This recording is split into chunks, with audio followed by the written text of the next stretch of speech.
natahotra kely ny tsy fisian'ny jiro, ny fatapahan-jiro aho ka tsy maintsy nandeha tamina toerana izay hoe misy ny herinaratra moa zany ay mazava tsara.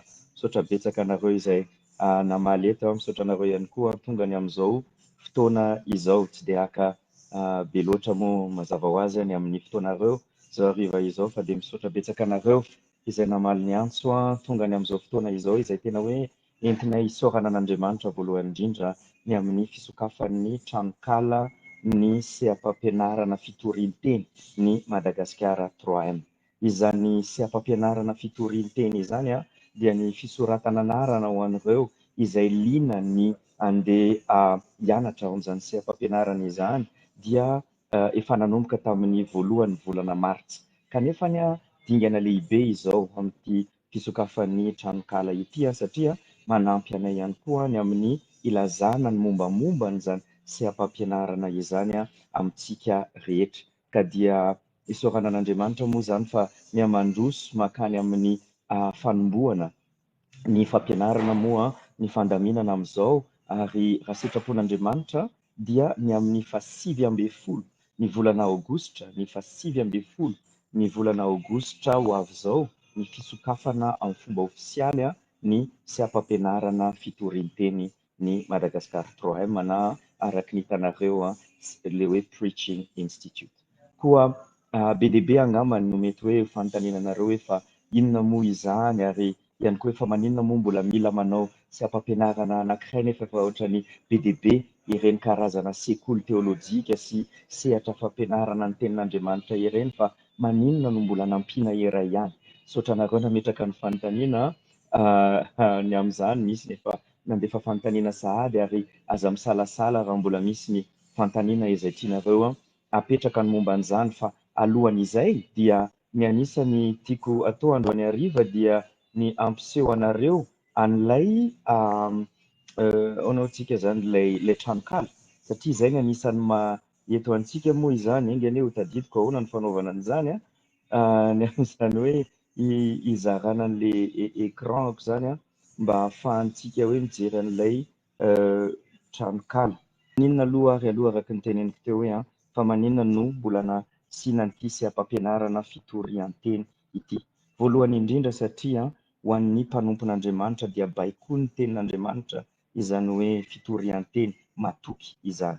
Raha mandeha vetivetika isika ao amin'ny Timoty faharoa, eo amin'ny Timoty faharoa io dia misy hoe le taratasy farany izay nisoratan'i Paoly alohana fatesany, dia misy any ity teny ity amin'ny Timoty faharoa toko faha 4:2 hoe mitory ny teny. Tsotra zany baiko izany fa hoe mitory ny teny, miteny izy hoe inona no tokony toriana ary inona no tokony atao amin'ilay teny.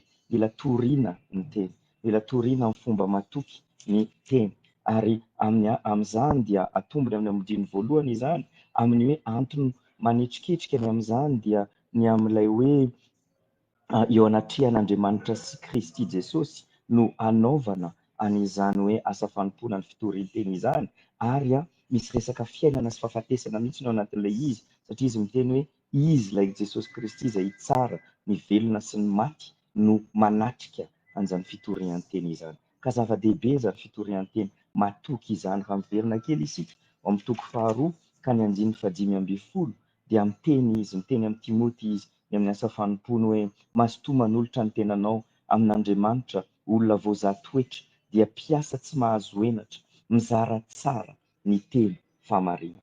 Koa izany teny izany dia mampatsiahy antsika tokoa fa anatin'ilay asa fanompoana izay ataon'i Timoty, ivony izany dia ilay fizarana tsara, ilay fizarana mahitsy ny teny famarinana.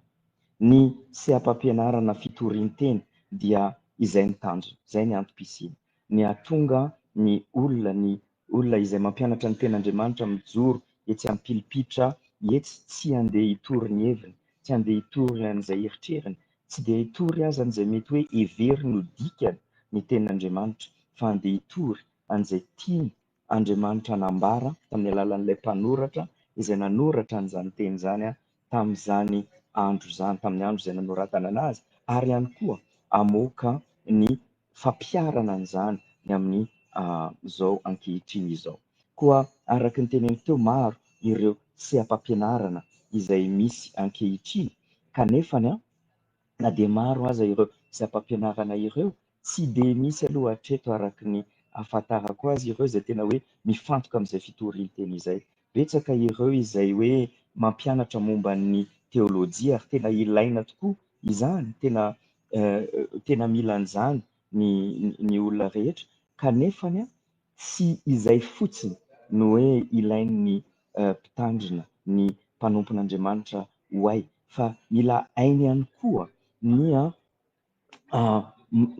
mavita mampita an'izany fahaizana ara-teolojia izay ananany izany, mampita an'izany amin'ireo olona izay tory, ireo olona izay tandremany, ireo olona izay ao am-piangonana.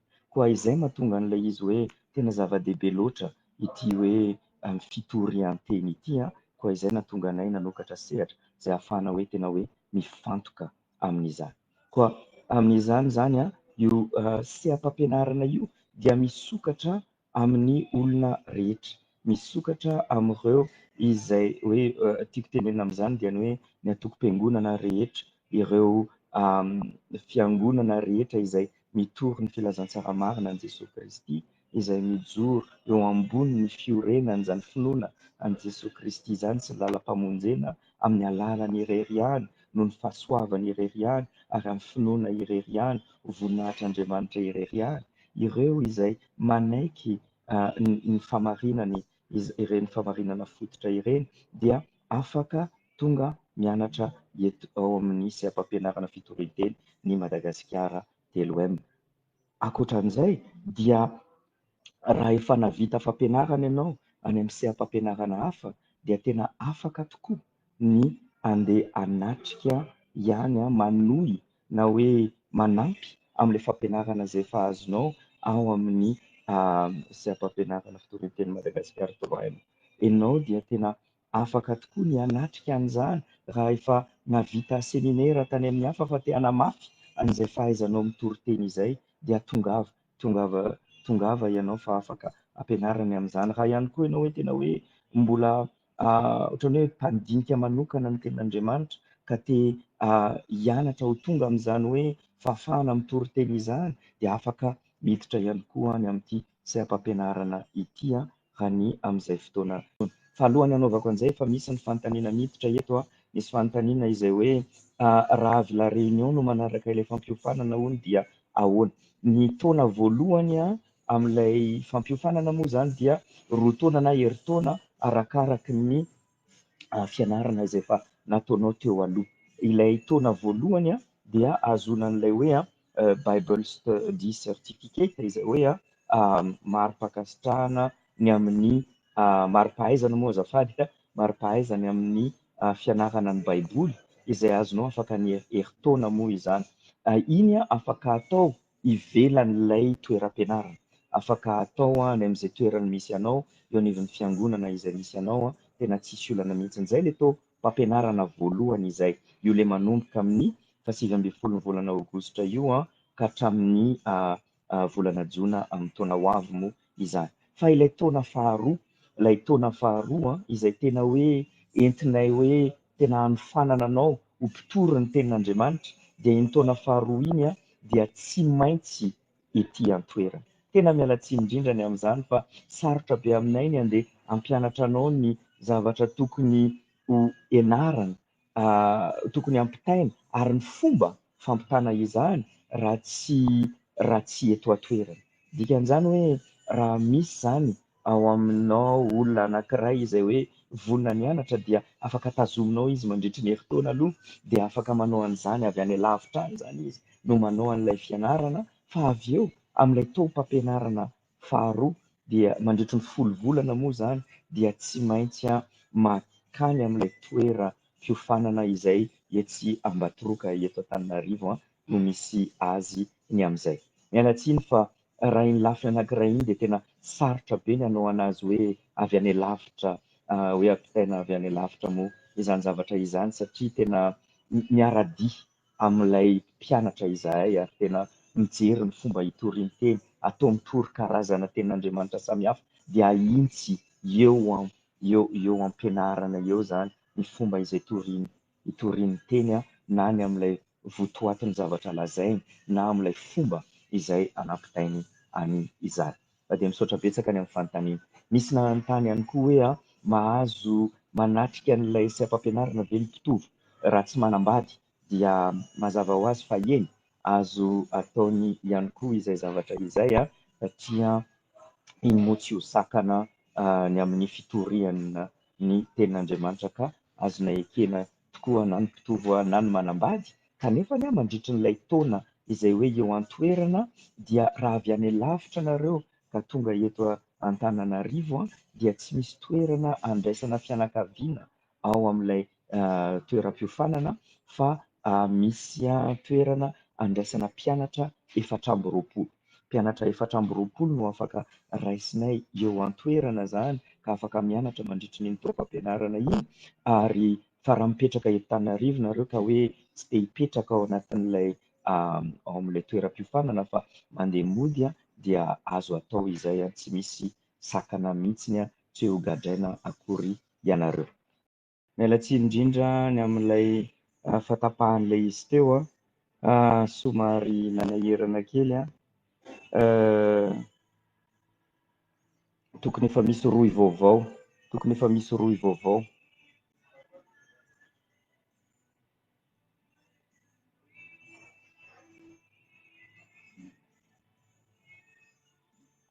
Ay, misy ny sasan'izay efa tafaverina, miandry kely fotsiny koa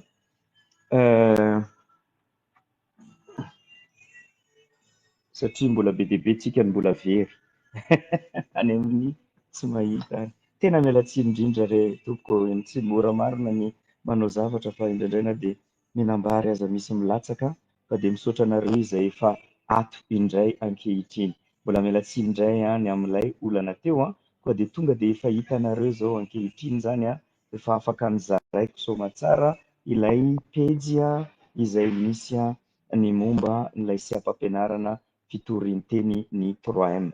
Araka ny hitanareo ao amin'ny pejy io aloha, voalohany indrindra dia afaka misafidy ny teny izay andeha hijerevanareo an'izany tranokala izany, zany pejy izany.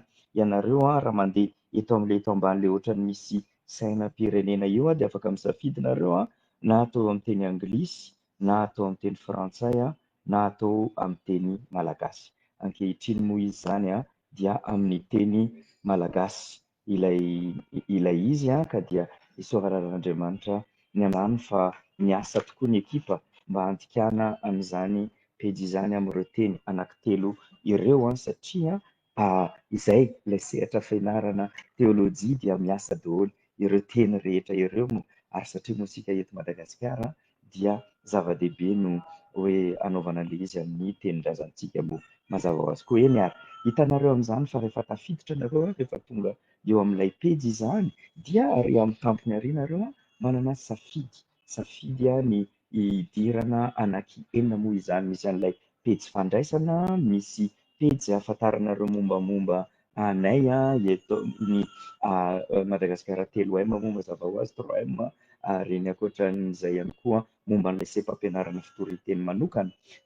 Misy ny pejy izay miresaka bebetsaka kokoa momba n'ilay fiofanana mihitsy, inona ny atao sy inona ny tsy atao ao anatin'izany ary misy avy eo ny tena hoe mifantoka amin'izay hoe midingana tokony arahana raha tia hiditra ho mpianatra ny amin'izany toerana izany. Misy ihany koa ny ahafahanareo mifandray aminay, manoratra raha misy ny fanontaniana, raha misy ny ayay toy izany ihany koa dia afaka manoratra araka izany ianareo, ary misy pejy farany izay ahafahanareo manohana ny seha-pampianarana Fitorian-Teny. Miala tsiny amin'ilay hoe TFT no misoratra io satria toeram-pianarana moa no naingana nataonay ianarana izy ity, fa ohatran'ny seha-pampianarana no tsaratsara kokoa dia mbola misy ahitsy kely izay zavatra izay ho ataonay ka. Ny azontsika atao zany aloha voalohany indrindra dia mandeha amin'ity pejy fandraisana ity dia raha midina isika, raha ampidinintsika tsikelikely izy dia hitantsika fa tonga dia ambara eto inona no tena antom-pisiny izany seha-pampianarana izany. Fampitaovana ny mitory-teny miorina mafy amin'ny tenin'Andriamanitra. Tena hoe miainga avy amin'ny tenin'Andriamanitra ny tory-teny ary tokony mijanona ao anatin'ny tenin'Andriamanitra, mifototra amin'ny tenin'Andriamanitra, manazava ny tenin'Andriamanitra ary mampiatra ny tenin'Andriamanitra. Zay no tokony ataon'ny mpitory-teny rehefa eo amin'ny pilipitraka. Noho izany ny vinanay dia ny ahafahana manatanteraka izany, mba tena hoe fampianarana tena ara-baiboly marina ary tena teolojia izay miainga avy amin'ny tenin'Andriamanitra marina no atolotra ho an'ny vahoakan'Andriamanitra avy amin'ny pilipitra rehetra eto Madagasikara. Zay no tianay ho atao, dia zay no mahatonga anay hoe sehatra izay tena hoe manohana ny fiangonana ny toerana, manampy ny fiangonana ny toerana hanatanteraka ny asa izay nomen'Andriamanitra azy. Zay no antom-pisianay ao anatin'izay zavatra izay koa. Raha miverina eto ka mbola midikidina ihany dia hitanareo ny ataontsika hoe ny mombamomba ny fiofanana na hoe ny mahatonga nyity fiofanana anankiray ity izay tena hoe miavaka. Ataontsika hoe miavaka. Azafady fa somary kelikely angambany ilay soratra fa hitantsika eo fa misy ny atao hoe ilay tena hoe mampiavaka an'ilay fiofanana moa izany. Ka io fiofanana io izany dia fiofanana izay ho an'ny lehilahy. Zay no tena hoe maharesy lahatra anay dia ny lehilahy no tena mila hoe mijoro ho lohany sy ho fakatahaka ny amin'izany fitoria-teny izany, ary izy no nantsoin'Andriamanitra any amin'izany ka ahatonga azy io anjareo fitaovana mandrisika, mananatra, mampitombo, mampionona, manitsy, manasa ary miantso ny olona hamala ny famarinana amin'io fotoana io indrindra, amin'io fotoana izay hitorian'ny tenin'Andriamanitra io indrindra, ka tena hoe ankatohy ny sitrapon'Andriamanitra. Zay ny tanjona izay anananay ao anatin'izay. Misy ihany koa raha mipitserinareo zany ity karazana fanondro ity dia ilay mampiavaka faharoa dia ny hoe mikendry hatrany ny vokatra tsara indrindra, fa dia amin'ny teny vahiny dia ny hoe ny excellence zany amin'ny lafin'ny fianarana ary amin'ny lafin'ny famohan-kevitra ary amin'ny lafin'ny fampitana an'izay hevitra izay. Dia izay ihany koa no tena tanjonay fa amina toe-panahy feno fiankofana. Tena loza be raha hoe misy ny Seha-Pampianarana izay mamokatra olona be ebo. Sanatrian'izany ka hoe hamokatra fariseho no ho atao ao anatin'io Seha-Pampianarana io. Sanatrian'izany ka hoe olona izay tena hoe ho feno fahalalana kanefa tsy miankohaka eo anatrehan'ilay famarinana izay hainy no andeha ho avoaka avy any amin'izany Seha-Pampianarana izany. Tena mitondram-bavaka izahay, tena hoe Andriamanitra ny andefa an'ireo lehilahy izay tena hoe vonona ny hiankohoka eo anatrehan'ny fahefana ny tenin'Andriamanitra ka hoe hitory an'izay voasoratra fa tsy izay sain-tapany akoriny. Ny hitantsika io koa dia na dia raisina mitandremana aza ireo fomba fijery hafa, ny zavatra tena antitra terina dia ny hiantohana ny fahazona antoka ny famarinana ny tenin'Andriamanitra tsy misy diso. Eo anatrehan'Andriamanitra dia tena tianay mihitsy hoe ireo izay hijoro ka andeha hitory afaka miteny hoe izao no lazain'i Jehovah, izao no lazain'i Jehovah, ka tena efa nikaroka ny soratra masina izy eo ambany fitarihan'ny fanamasina ka azo miantoka fa tena avy amin'Andriamanitra tokoa ilay teny izay toriany ary toriany arak'izay.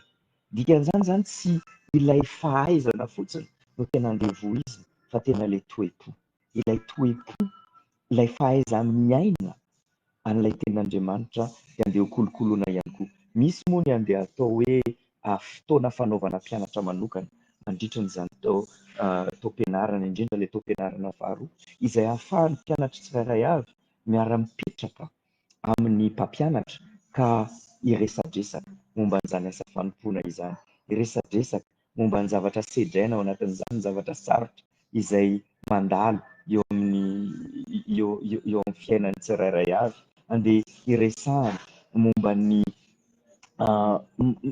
fianakaviana, ny momba ny fanoherana ny fitandrina sy ny sisa izay afaka resahana rehetra dia ho resahana amin'izany.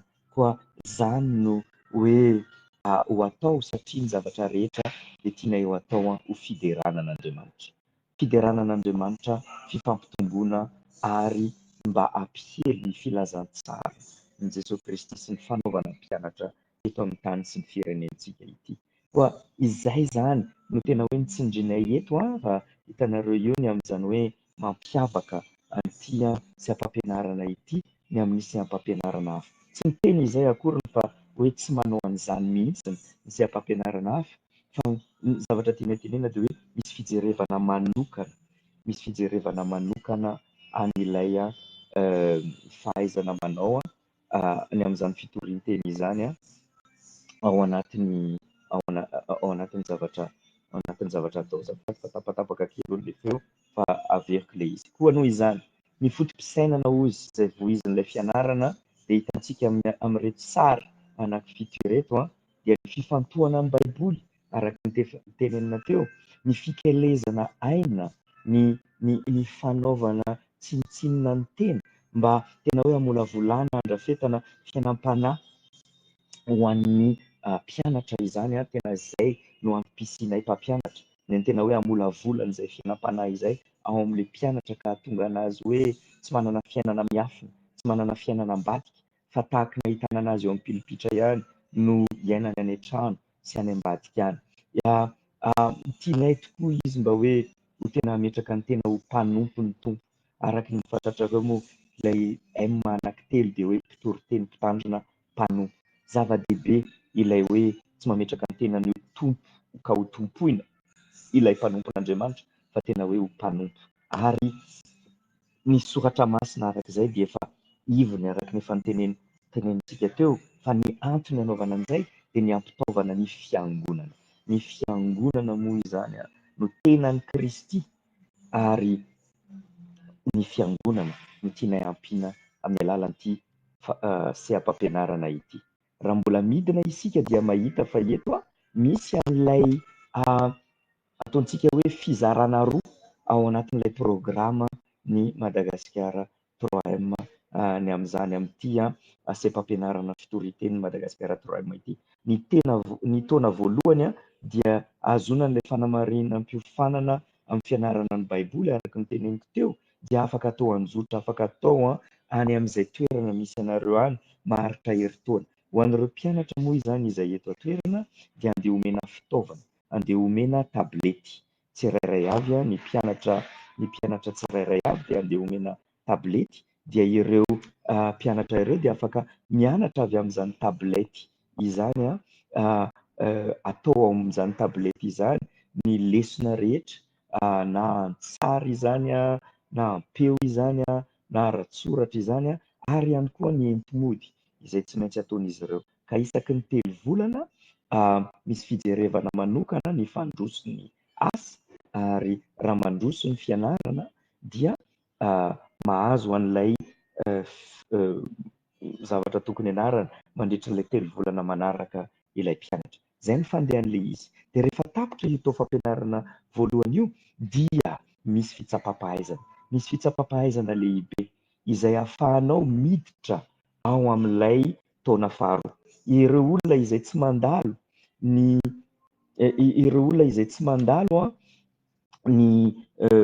fitsapam-pahaizana tsy afaka moa ny tenitenitsika anazy izay, ireo izay tsy afaka dia tena tsy maintsy mamerina fa tsy afaka miditra mihitsy izy amin'ilay taom-pianarana faharoa raha tsy efa navita an'ilay taom-pianarana voalohany ka afaka amin'ilay fitsapam-pahaizana. Eto moa manararaotra miteny fa izahay moa izany dia tsy mitaky karazana hoe diplôma tsy maintsy ananana mba hianarana ao amin'io seha-pampianarana io. Tsy mitaky izay hoe tsy maintsy manana baka na tsy maintsy manana lisansa na tsy maintsy manana tsy haiko ankoatran'izay fa raha vao afaka amin'ilay fitsapam-pahaizana fotsiny ianao dia izay fotsiny dia vita. Fa minoa tsy hoe izay fotsiny dia vita fa misy mahasarotra kely anazy ihany indraindray ho hitanareo eo ilay fitsapam-pahaizana satria mila entitra isika ary mila ny tsara indrindra no atolontsika amin'Andriamanitra ka noho izany tsy afaka hoe olona izay mahaihay ny tenin'Andriamanitra fa olona tena mahay ny tenin'Andriamanitra no afaka miditra amin'io taom-pampianarana faharoa io. Dia manaraka amin'izay ao ny pejy io dia misy fampahafantarana an'ilay mpampianatra. Ny mpampianatra anankiefatra fantatrareo moa angamba ny tena koa ny iray amin'ireo dia misy ny Rala David Ellingson izay avy any États-Unis fa efa mipetraka toerana eto, missionnaire eto izy no tena hoe ho lehibe ny fianarana. Izy no tena hoe hiandraikitra ny lafin'ny fianarana, zavatra izay ho ampianarina ao amin'io sekoly io dia izy no tena hikarakara an'izay. Eo akaikiny moa dia misy any pasteur Ajara Lambomanana izay pasteur amin'ny fiangonana Batista Biblika etsy Ankadivato fa izy dia izy no lehibe ny mpianatra. Izy zany no andeha tena hoe anara-maso ny mpianatra eo amin'ny fianarana zany, dia rehefa misy aminareo mpianatra manondrana dia any amin'ny birao anareo miresaka mamahazy, rehefa misy any aminareo ny sahirana dia any amin'ny birao anareo no mivavaka. Eo koa izahay ambiny afaka manampy anareo ihany koa, fa izy zany no tena mitari-dalana amin'izany. Ary eo akaiky moa dia misy any monsieur Asiniana Razafinjato izay fantatry ny olona sasany hoe Onaksa, izay mpampianatra eto ihany koa. Izy roa faran'ireo dia samy nio fanakany Afrika Atsimo, ary ny tenako tsy deva moa dia samy nio fanakany Amerika moa izany. Koa dia io izahay efatra dia afaka mifandray aminay nareo raha misy ny fanontaniana ato amin'ilay hoe aty ambony aty ao amin'ilay hoe momba anay dia misy bebetsaka kokoa momba an'ireo mpampianatra tsirairay ireo ihany koa sy ny fianarana moa izany. Ny tiako hidirana mba tsy ho lava loatra koa isika dia ato amin'ilay hoe fisoratana anarana. Ao amin'ilay fisoratana anarana dia misy aty ambany aty zany tena efa hoe fandaharam-potoana. Ny fandaharam-potoana ny amin'ny taom-pianarana 3 amby roapolo sy 4 fa ny taom-pampianarana manaraka ihany koa 4 amby roapolo sy 5 sy 5 amby roapolo sy 2 efa mipetraka eto daholo ny momba ny fizotran'ny izany hoe taom-pampianarana izany. Dia eto ambany eto misy famotinana io misy hitako an'ny ekipa izay manatrika eto, misy mbola tsy voadika amin'ny teny gasy eo ambony io ny amin'ilay hoe fomba fisoratana anarana moa izany dia misy dingana anankienina mazava izay misoratra eo hoe misoratra anarana dia avy eo angonina ny taratasy rehetrarehetra ilaina, ary rehefa voateny daholo hoe inona daholo ireo taratasy ilaina ireo, ary eto ambony eto misy roy izay ahafahanareo manaprinty mamoaka na mameno an'ilay taratasy fisoratana anarana izay alaina amin'izany. Hitanareo fa misy fenon'ilay mpianatra manokana, misy izay soratan'ny olona anankiray izay mahafantatra anareo, misy izay soratan'ny mpitandrina na olona izay hoe mpitaizanareo ara-panahy mety ihany koa, ary misy ihany koa avy any amin'ny vady raha manambady. Raha tsy manambady moa aza mamorona, fa raha manambady ianao dia tena mila fantatray hoe tena vonona tokoa ve ny vadinao, ny hanohana anao ny amin'izany asa fitoriana ny tenin'Andriamanitra izany. Dia avy eo rehefa namarinina daholo izay dia alefaso aty aminay ny taratasinareo rehetra, dia misy fanadihadiana izay ataonay ary manome ny fanapa-kevitra farany izahay raha misy an'ireo izay tafiditra anareo na tsia. Koa dia izay ny momba an'izay dia eto amin'ity hoe katalogy ny taranja rehetra ity, io afaka miditra ao nareo dia lasa mahazo ho an'ny tenanareo ny antsipiriany momba ny fianarana rehetra izay afaka hitanareo ihany koa ato amin'ilay hoe fiofanana. Ato amin'ilay hoe fiofanana dia misy bebetsaka momba ny mari-piofanana fianarana baiboly sy momba n'ilay diplôma momba ny toriteny manazava ny hevitry ny baiboly ity. Koa ireo zany no tena hoe tianay hoe ho hitanareo ny amin'izany hoe ahoana ny ahafahanareo misoratra anarana, hoe inona aiza no ahafahanareo mahafantatra bebetsaka kokoa momba n'ilay fianarana, ary ihany koa afaka tena hoe manohana an'izany fianarana izany ianareo. Koa anatin'izany fanohanana an'izany fianarana izany tsy ambany zavatra fa tena zava-dehibe mivavaka. Koa raha mandeha nareo atao amin'ilay hoe mivavaka, raha tokony ho izy dia afaka ianareo mandefa afatra eto izay ahafahanareo mizara ny tonom-bavaka izay tianareo atao ihany koa an'ilay fianarana, dia tena ilainay izany ary tena tianay izay zavatra izay. Fa misy ihany koa ny fomba maro samihafa izay ahafahanareo ihany koa manohana rabola ny asany izany Seha-Pampianarana izany. Zay angambany raha amin'ny ambangovangony ny azoko lazaina momba n'ity tranokala ity, fa tsy haiko raha misy amintsika manana fanontaniana. Tsy haiko raha misy amintsika izay hoe manana fanontaniana na momba n'ilay tranokala moa izany, raha misy tsy mazava ny zavatra nazavaiko teo, na ihany koa momba n'ilay fianarana amin'ny ankapobeny. Sao dia misy zavatra izay mbola mila azavaiko aminareo ny amin'ny fomba ahafahana miditra ho mpianatra ao sy ny sisa tompoko. Sao dia mbola misy fanontaniana alohan'ny nolorako zavatra hafa kely vetivety aminareo ihany koa rehefa avy eo. Endrikely ariako sao dia misy ny fanontaniana ao amin'ny